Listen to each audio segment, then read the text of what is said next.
Hello guys, welcome to my YouTube channel banking lessons. आज की इस वीडियो में हम सब बात करने वाले हैं न्यू एक्स बैंक के जीरो बैलेंस अकाउंट के बारे में। एंड ये जो जीरो बैलेंस अकाउंट है ये न्यू एक्स बैंक में as a new Equitas saving account के नाम से ऑफर किया जाता है। एंड आज की इस वीडियो में हम इस अकाउंट के बारे में बिल्कुल डिटेल्स में बात करेंगे कि इस अकाउंट के क्या क्या बेनिफिट्स हैं, क्या क्या फैसिलिटीज़ है। एंड साथ ही साथ अगर आप ये अकाउंट खोलते हो देन आपको कौन कौन से हिडन चार्जेस यहाँ पे करने पड़ेंगे, सबके ऊपर हम सब डिटेल्स में बात करेंगे। उस वीडियो को पूरा देखिएगा।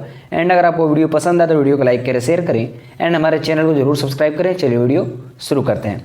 सबसे पहले हम सब बात कर लेते हैं न्यू एक्स बैंक जो है एक टाइप का न्यू बैंक है।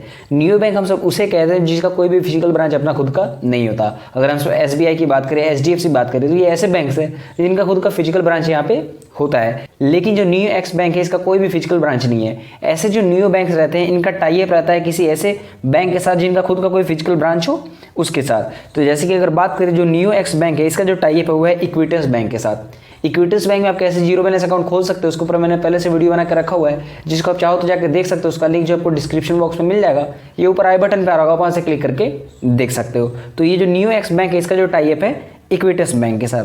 अगर बात करें इसके एलिजिबिलिटी क्राइटेरिया का, अगर आपको न्यू एक्स में जीरो बैलेंस अकाउंट खोलना है तो उसका क्या एलिजिबिलिटी क्राइटेरिया है। फर्स्ट तो ये जो आपका एज है 18 ईयर्स है उससे ज़्यादा का होना चाहिए एंड आप एक इंडियन रेजिडेंट यहाँ पे होने चाहिए। अगर रिक्वायर्ड डॉक्यूमेंट्स की बात करें तो आपके पास पैन कार्ड होना चाहिए, आधार कार्ड होना चाहिए, इसके अलावा एक फ़ोन नंबर जो कि आपके आधार कार्ड से लिंक हो। अगर आप अकाउंट खोलते समय ऐसा फ़ोन नंबर यूज़ करते हो जो कि आधार कार्ड से लिंक नहीं है तो आप इस अकाउंट को नहीं खोल पाओगे।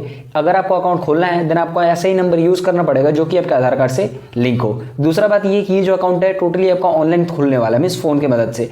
कोई भी आपको ब्रांच विजिट करने की जरूरत नहीं है। तो यहाँ पे आपको वीडियो केवाईसी के समय फिजिकल पैन कार्ड ही रखना पड़ेगा, वही आपको वहाँ पे शो करना पड़ेगा। बहुत सारे लोगों का डाउट रहता है कि ई पैन कार्ड को यूज़ कर सकते हैं या नहीं। आप यहाँ पे ई पैन कार्ड यूज़ नहीं कर सकते, आपको जो पैन कार्ड है वो फिजिकल फॉर्म में ही रखना पड़ेगा।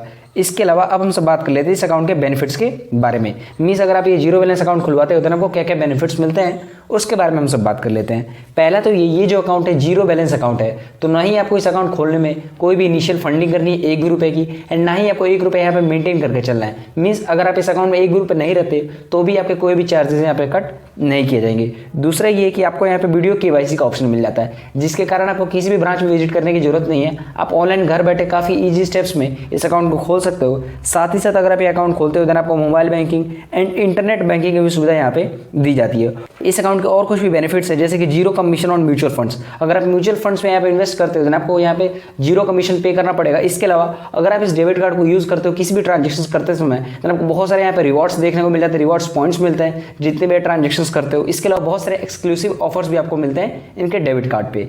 ये बात हो गया बेनिफिट्स का। इसके अलावा अब हम सब बात कर लेते हैं डेबिट कार्ड एंड उससे रिलेटेड चार्जेस के बारे में। तो यहाँ पे आपको 2 टाइप का डेबिट कार्ड ऑफर किया जाता है। पहला है वर्चुअल डेबिट कार्ड एंड दूसरा आपका फिजिकल डेबिट कार्ड। अगर बात करें वर्चुअल डेबिट कार्ड का देन आपको यहाँ पे वीजा का वर्चुअल डेबिट कार्ड ऑफर किया जाता है जो कि लाइफ टाइम फ्री रहता है। लेकिन ये वैसे यूजर के लिए जिनका फुल केवाईसी कंप्लीट नहीं हुआ रहता है। मीन्स ये नॉन केवाईसी यूजर के लिए जब आपका फुल केवाईसी कंप्लीट हो जाएगा देन आपको यहाँ पे फिजिकल डेबिट कार्ड का ऑप्शन मिल जाएगा। उसके बाद आप फिजिकल डेबिट कार्ड ऑर्डर कर सकते हो। एंड ये जो फिजिकल डेबिट कार्ड आता है वो आता है वीजा का प्लेटिनम डेबिट कार्ड, जिसके अगर इशू चार्ज की बात करें तो 199 रुपीज़ लगेगा प्लस जीएसटी। इसके जो एनुअल चार्ज आपको यहाँ पे करना है वो भी 199 है प्लस जीएसटी।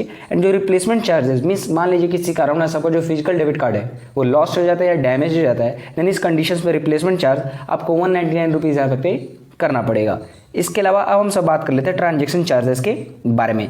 ये जो आपको डेबिट कार्ड मिल रहा है फिजिकल डेबिट कार्ड, अगर आप इसको यूज़ करते हो ट्रांजैक्शंस करने के लिए इक्विटस बैंक के एटीएम में, जैसे कि मैंने आपको बताया ये जो बैंक है इसका टाई अप है इक्विटस बैंक के साथ। सो अगर आप इक्विटस बैंक के एटीएम में इसके डेबिट कार्ड से ट्रांजैक्शंस करते हो देन आपको फ्री एंड अनलिमिटेड ट्रांजैक्शंस देखने को मिल जाते हैं। चाहे आप कैश विड्रॉ करो या बैलेंस इंक्वायरी करो, मिनी स्टेटमेंट करो, आपको 1 भी रुपये पे करने की यहाँ पे जरूरत नहीं है। कोई भी लिमिट यहाँ पे नहीं रखा गया। वहीं अगर आप अदर बैंक के एटीएम को यूज़ करते हो एंड अगर आप मेट्रो सिटीज़ में रहते हो देन आपको 3 ट्रांजेक्शंस दिए जाते हैं फ्री पर मंथ। इसके अलावा अगर आप नॉन मेट्रो सिटी में रहते हो एंड अदर बैंक के एटीएम को यूज़ करो ट्रांजेक्शंस के लिए देन आपको मंथली यहाँ पे 5 फ्री ट्रांजेक्शंस यहाँ पे दिए जाते हैं। एंड मान लीजिए अगर आपके जो फ्री ट्रांजेक्शंस है वो खत्म हो जाते हैं एंड अगर उसके बाद भी अगर आप ट्रांजेक्शंस करते हो देन फाइनेंशियल ट्रांजेक्शंस पे आपको 21 रुपीज़ पे करना पड़ेगा पर ट्रांजेक्शंस पे। इसके अलावा जो नॉन फाइनेंशियल ट्रांजेक्शंस आप करते हो उसके लिए आपको यहाँ पे 10 रुपीज़ पे करना पड़ेगा। हम सब पहले ये समझ लेते हैं कि फाइनेंशियल ट्रांजेक्शंस क्या होता है एंड नॉन फाइनेंशियल ट्रांजेक्शन क्या होता है। अगर फाइनेंशियल ट्रांजेक्शंस की बात करते हैं ऐसे ट्रांजेक्शंस है जिसमें आप कैश विड्रॉ करते हो।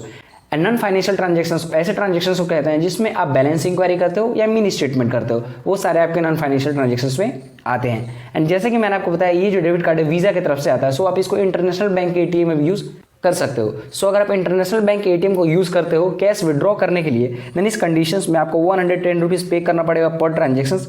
या अगर आप बैलेंस इंक्वायरी के लिए यूज़ कर रहे हो इंटरनेशनल बैंक के एटीएम को, देन इस कंडीशंस में आपको 25 रुपीज़ पे करना पड़ेगा पर ट्रांजेक्शंस।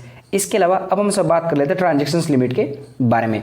सो इस डेबिट कार्ड से जो डेली विड्रॉ लिमिट रखा गया है इस डेबिट कार्ड का वो है 1 लाख तक का, एंड जो पीओएस लिमिट आपको मिलता है वो रहता है 2 लाख तक का। इसके अलावा अब हम सब बात कर लेते हैं फंड ट्रांसफर के बारे में। सो जो आप ये अकाउंट खुलवा रहे हो zero balance account new X bank में, इसमें आपको यूपीआई, एनईएफटी, आरटीजीएस, आईएमपीएस ये चारों ही सर्विसेज मिलती है एंड बिल्कुल फ्री ऑफ कॉस्ट आप इसको यूज कर सकते हो। इसके अलावा ये जो एनईएफटी एंड आरटीजीएस है ये भी फ्री है लेकिन ऑनलाइन में। अगर आप इसको ऑफलाइन में यूज करते हो देन इस कंडीशंस में आपको कुछ अमाउंट में चार्जेस पे करने पड़ सकते हैं। जैसे अगर एनईएफटी की अगर मैं बात करूँ तो आपको 2 रुपए से लेकर 25 रुपए के बीच में यहाँ पे करना पड़ सकता है। अमाउंट के बेसिस पे आप अमाउंट देख सकते हो कि कितने अमाउंट पे आपको कितने रुपए यहाँ पे करना पड़ेगा। वहीं बात करें आरटीजीएस का तो आपको 20 रुपए से लेकर 40 रुपए के बीच में यहाँ पे करना पड़ सकता है। बाकी आपका यूपीआई, आईएमपीएस यहाँ पे बिल्कुल फ्री ऑफ कॉस्ट देखने को मिलता है। और भी ऐसे बहुत सारे बैंक्स देखोगे जो कि प्रीमियम बैंक्स है उनमें आईएमपीएस भी चार्ज यहाँ पे किया जाता है, लेकिन इस अकाउंट में आपको आईएमपीएस के लिए 1 भी रुपए पे करने की जरूरत नहीं है। बस अगर एनईएफटी, आरटीजीएस अगर आप ऑफलाइन में यूज करते हो तो आपको वहाँ पे कुछ चार्जेस पे करने पड़ सकते हैं। इसके अलावा अब हम सब बात कर लेते हैं इंटरेस्ट रेट के बारे में।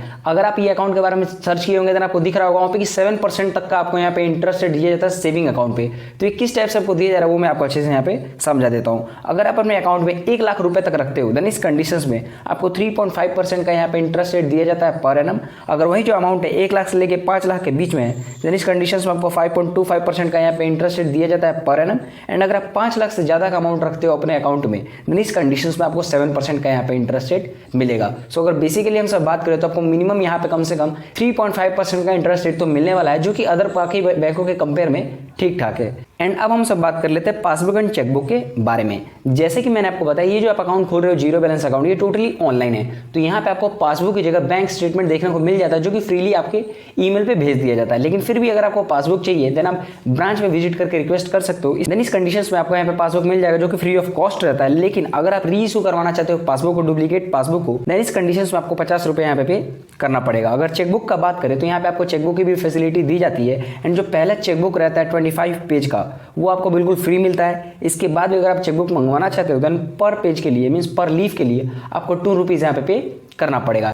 एंड अगर चेकबुक की बात करें देन आपको यहाँ पे ब्रांच विजिट करना पड़ेगा। अब आप ये पूछेंगे किस ब्रांच में हम सब विजिट कर सकते हैं, देन आप इक्विटस बैंक के ब्रांच में आप जाओ एंड वहाँ पे जाकर अपना सिग्नेचर वहाँ पे अपडेट करवाना पड़ेगा, तब आप इस चेकबुक को मंगवा सकते हो। तो ये कंडीशन है पासबुक एंड चेकबुक को मंगवाने के लिए। इसके अलावा अब हम सब बात कर लेते हैं कुछ हिडन चार्जेस के बारे में। सबसे पहले जो चार्ज आपका लगता है वो लगता है कैश डिपॉजिट एंड विड्रॉ को लेके। जो आप ब्रांच पे विजिट करके कैश डिपॉजिट करते हो या विड्रॉ करते हो उस पर कुछ आपको चार्जेस पे करने पड़ते हैं, उसके बारे में आपको समझा देता हूँ। सबसे पहले ये कि अगर आप कैश डिपॉजिट करते हो जाके होम लोकेशन में या नॉन होम ब्रांच में, लेकिन एक लिमिट में, देन इस कंडीशंस में आपको यहाँ पे कोई भी चार्जेस पे करने की जरूरत नहीं है। लेकिन अगर आप लिमिट से ज़्यादा डिपॉजिट करते हो नॉन होम ब्रांच में या होम ब्रांच में, देन इस कंडीशंस में आपको 1000 रुपीज़ पे 4 रुपीज़ पे करना पड़ सकता है। इसके अलावा अगर आप कैश विड्रॉ करते हो होम ब्रांच में जाके देन फ्री ऑफ कॉस्ट आप कैश विड्रॉ कर सकते हो, आपको कोई भी चार्जेस वहाँ पे नहीं लिए जाएंगे। लेकिन आप नॉन होम ब्रांच में जाके कैश विड्रॉ करते हो देन इस कंडीशंस में आपसे पर 1000 पे 4 रुपीज़ वहाँ पे चार्ज किया जाएगा। सो ये बात होगा cash deposit and withdraw charges के बारे में। इसके अलावा यहाँ पे एसएमएस अलर्ट का भी चार्ज लगता है 10 रुपीज़ पर क्वार्टर,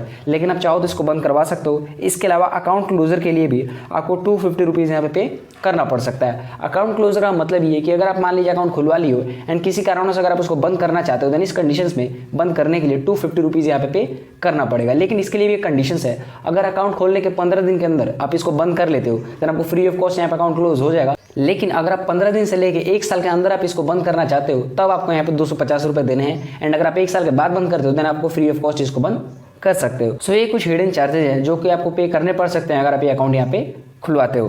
तो यहाँ पे मैंने आपको डिटेल्स में न्यू एक्स बैंक के जीरो बैलेंस अकाउंट के बारे में बिल्कुल डिटेल्स में समझा दिया, किसके क्या क्या बेनिफिट्स है, क्या क्या फैसिलिटीज़ है, कौन कौन से चार्जेस यहाँ पे लिए जाते हैं, सबके ऊपर मैंने डिटेल्स में आपको समझा दिया है। एंड होप करता हूँ वीडियो पसंद आई होगी तो वीडियो को लाइक करें, शेयर करें एंड हमारे चैनल को जरूर सब्सक्राइब करें। Thank you.